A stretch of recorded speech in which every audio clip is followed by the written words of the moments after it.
And we're back. Welcome back to the Think Bunker. Today we'll be going over the evolution of the service pistol in today's Bunker Brief.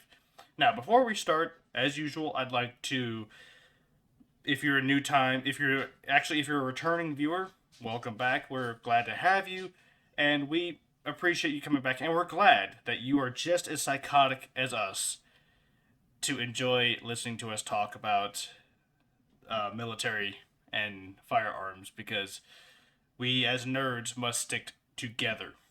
If you're a first time viewer, welcome to the channel.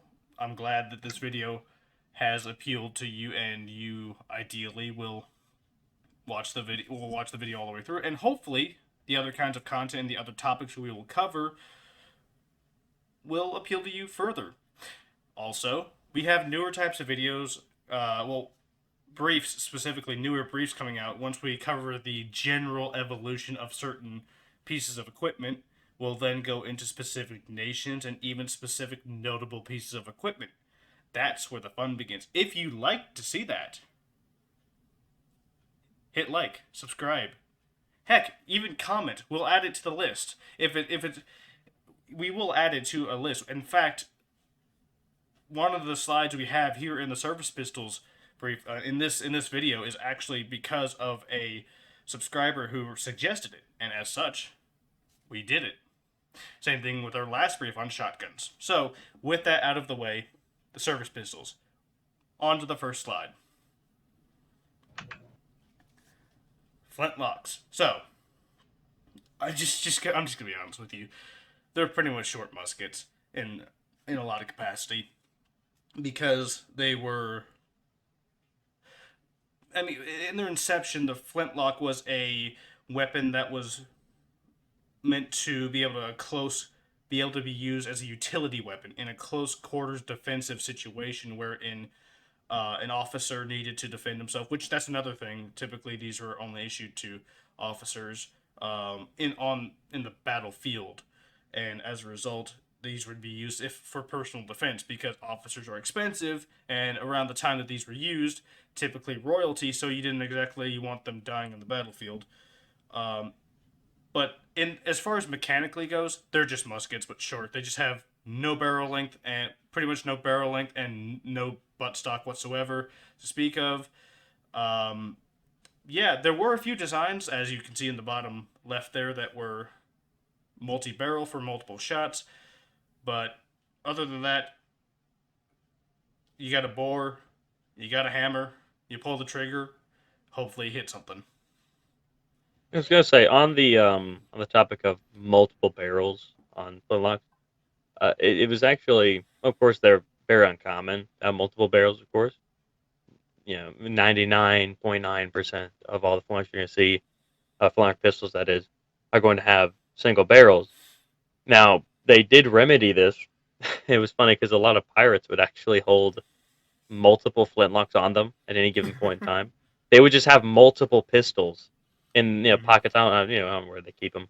Have just multiple pistols all over the place, because if you fire once, you can just stick it back and grab another one. You don't have to spend 3 minutes reloading your pistol. That is very true. In fact, there was, during the Revolutionary War, when Concord was being burned by the British Army, two of the 700 soldiers there, 700 British soldiers were there, and 2,000 American colonials thought the British were burning all of Concord, but they were just burning the stockpile, the militia stockpile. So they ran out there, started facing down the British. The British said, "Oh, we gotta leave," and they did. So on the way back, they were getting picked off by colonials and whatnot from the tree lines. And then this one 78-year-old man woke up one morning and went, "What's all that noise over there?" "Oh, yeah. A guy named Paul Revere rode by last night and told me the British were coming." So he grabs, who, by the way, he was a, not even joking, he was a 7 Years War veteran who had a French officer sword, and in his own words said that the officer mysteriously died and he acquired his sword somehow. Anyways, he also acquired two dueling pistols, which is another thing pistols would be used for, dueling. Two dueling pistols and his musket. This man, like, this is the same guy who, for 10 years, no records exist of him except for him plowing two things: his field and his wife, because he had like 12 birth certificates in 10 years. Probably, it was probably about 10 birth certificates in 10 years, but you get the point. This dude is a unit, and he, at 78, he goes out in the middle of a road and crouches behind a stone wall. And when the British get close to him, he pops out over the wall, puts one in the face of a British soldier, kills him instantly, pulls out his dueling pistols, two of them, proceeds to put one in the chest of two other British soldiers, pulls out his decorative officer sword, runs at the rest of them, and promptly gets shot in the face. He collapses to the ground, and the British leave him for dead.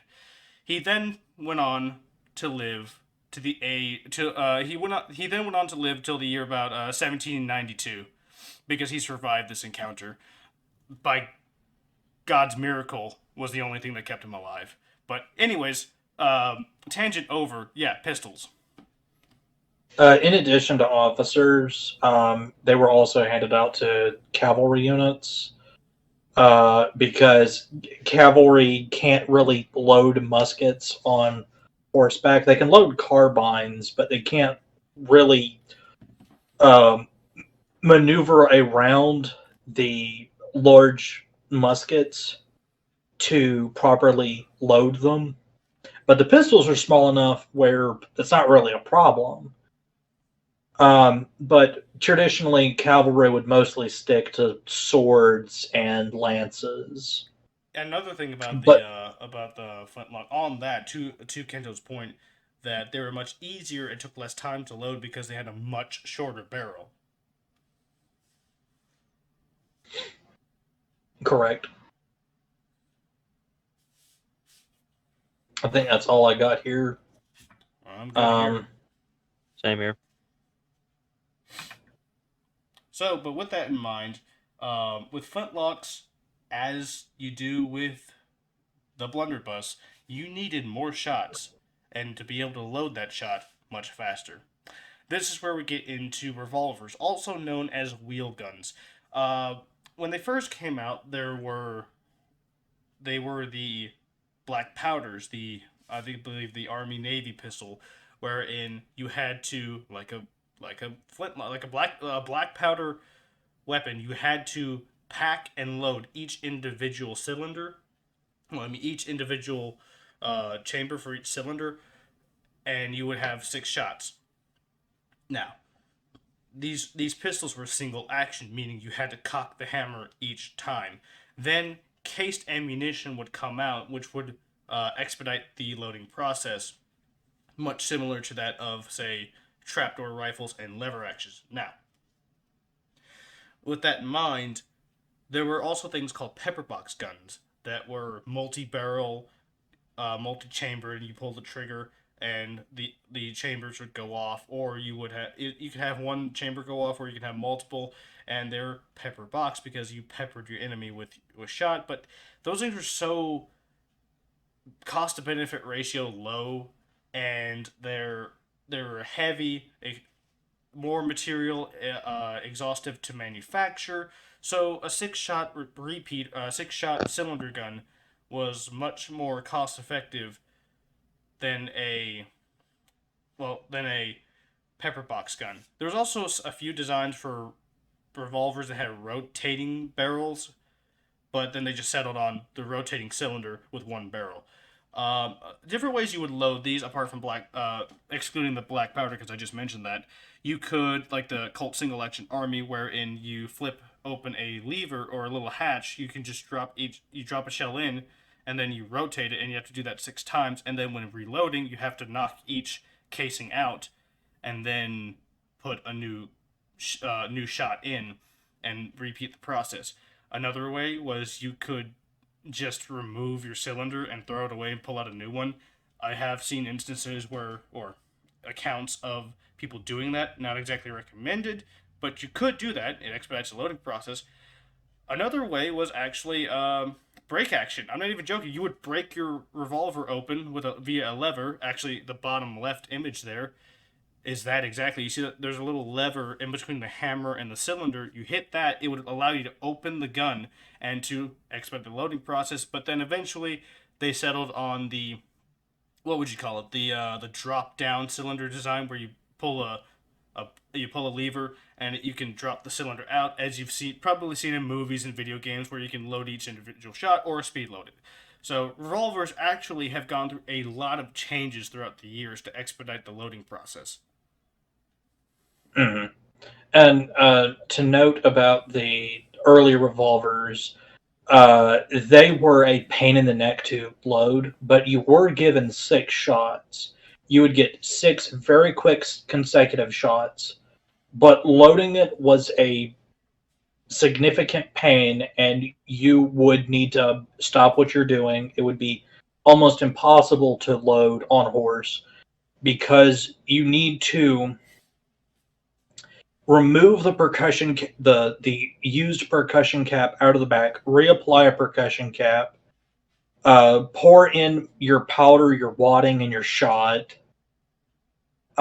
Then cycle it around to the bottom and use the lever that's under the barrel to compact all of the material to the base of the rear of the cylinder, and then you would need to rotate it around and complete that task for every single cylinder before you could it would be fully operational again. That's if the gun didn't kill you, because sometimes soldiers would, because it's easier, would load the bullet front in first because it's pointed, so it's a lot easier to put in. Needless to say, they're not designed to do that, and comedy would, not comedic for the person shooting it, comedy would ensue. You also would have an issue with chain firing because these are black powder, so the powder isn't enclosed. You ran the risk where, because if you look on all revolvers, there, since it's a rotating cylinder, there is a break in between the barrel and the actual cylinder, which can vent, and still does, a lot of gas and powder. So with that in mind, don't put your finger there. Do not ever put your finger in front of the cylinder when firing your revolver, because at the worst, at best case scenario, your hand will feel hot. Worst case, you'll be going to the ER. Now, Your finger is gone. yeah, well, I mean, maybe your bone's still there, maybe, and so you ran the risk of. But The with that in mind, the exhaust could, and with black powder specifically, chain fire your weapon. That's why Yeah, revolving rifles weren't too popular after a couple guys lost their hands because they tended to chain fire. And yeah, part of it being black powder is because black powder is a lot of slower burn. Mm-hmm. It burns a lot slower, so more powder is able to exit through the gap before it's ignited. Unlike a lot of modern, well, basically all modern powders or grains that burn incredibly quickly. Mm-hmm. Very true. yeah. But fortunately for how most for the early revolvers were intended to be used, chain firing wasn't necessarily a concern to you. Your gun's probably going to destroy itself. But for the most part, you would probably keep all of your digits. But for the revolving cylinder rifles, there is a good chance you are going to be missing parts of your hand. Mm-hmm. Even if your hand, if there wasn't even a chain fire to begin with, your arm's still going to be coated in hot exhaust and probably unburnt residue that just unburnt powder And that's now destroy the hard. gun. Yes. Well, Of course, this I'm not even talking about chain fire. I'm just talking about regular firing because a lot of exhaust Oh, comes out the yeah. revolving cylinder. So where's it going to Oh, go? hey, Your forearm. these problems will be, of course, remedied. Cased or sorry, casings and whatnot for ammunition, but Mm-hmm.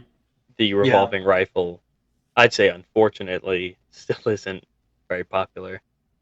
For very good reason. Yeah, chain firing's not good. The all cased ammo is basically immune to chain firing. I've heard it.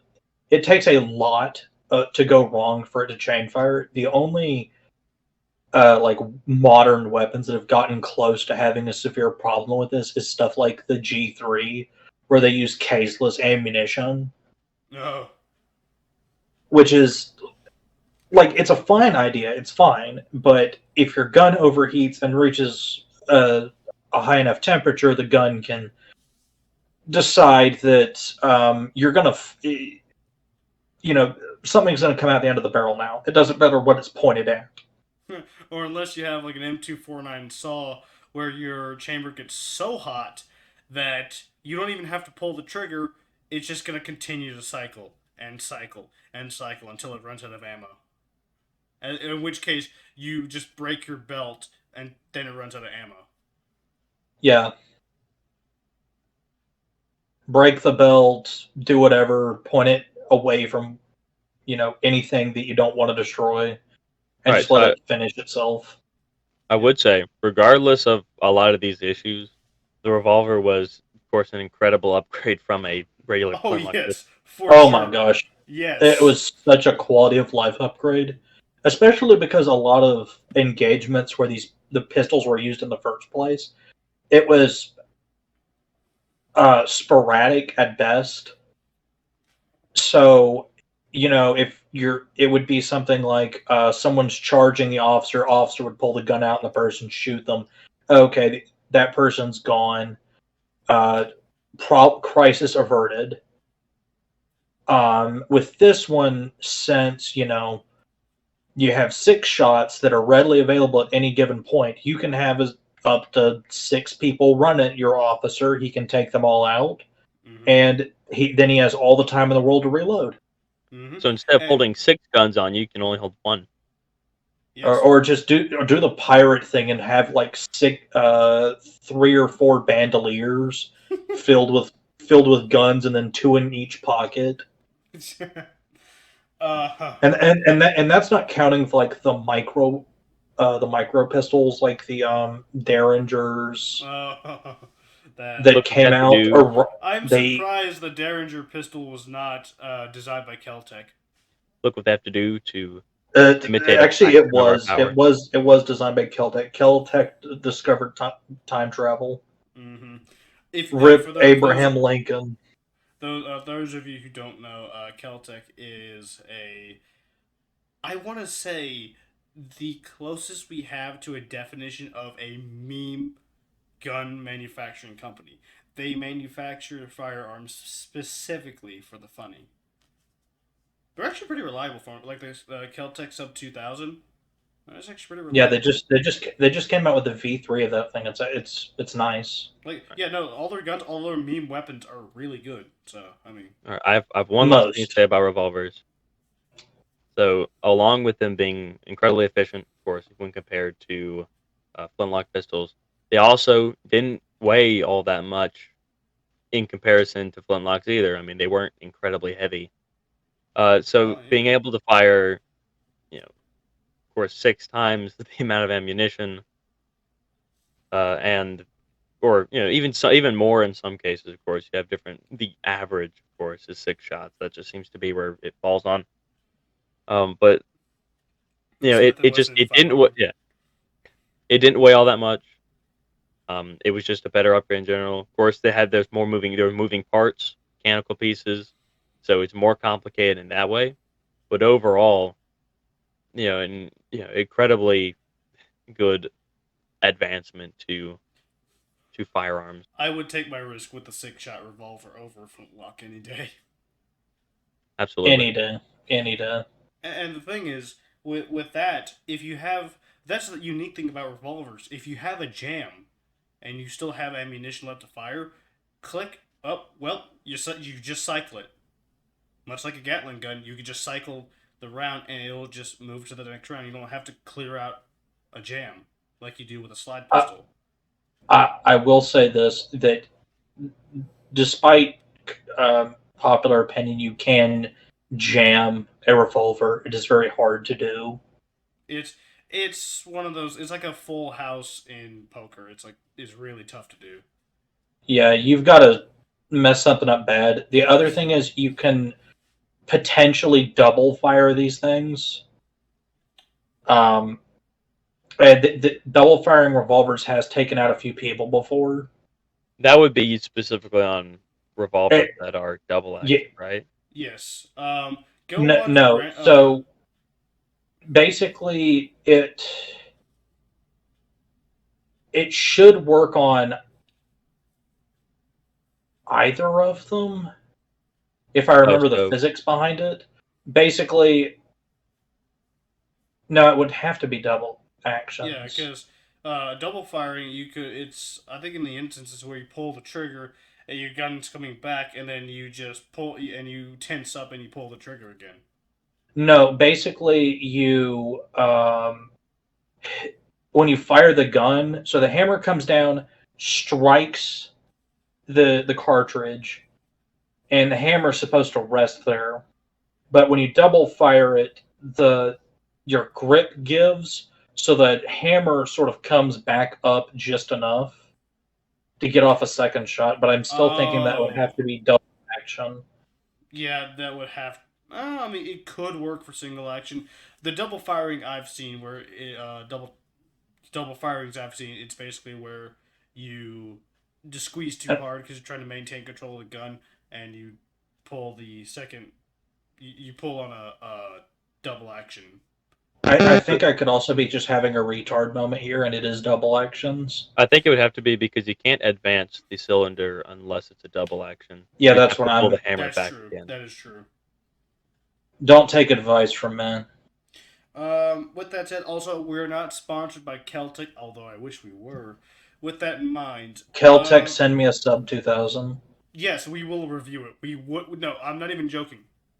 For whatever reason, Celtic, if you're watching this, I They highly are doubt not. it. Oh, shut. If I highly doubt it.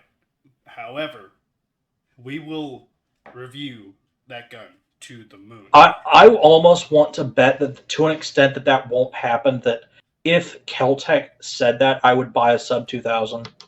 I would be. Yeah. I am willing to bet. I am not a betting man. I will I bet I would hard try to money get us. right now. I'd try to get us to change the channel name to Sub 2000. Okay, with that in mind, that's all I have for revolvers. Alright, and this is where we're going to end part 1. Today we covered the Flintlock and the revolving pistol design. Tomorrow, roughly about the same time, you'll see part 2 come out where we cover early semis, later semis, full autos, and current pistol models. With that in mind, be sure to comment, like, subscribe. We honestly love audience engagement. In fact, our previous brief and a slide in tomorrow's video, as well as the next brief, were inspired by one subscriber. He suggested 3 ideas, and we tried to find a way to implement them. They were good ideas, good things that we need to cover, and so we did. With that in mind, don't forget to, in fact, share the video with people you would think would be interested in this kind of content. Now, get back to work.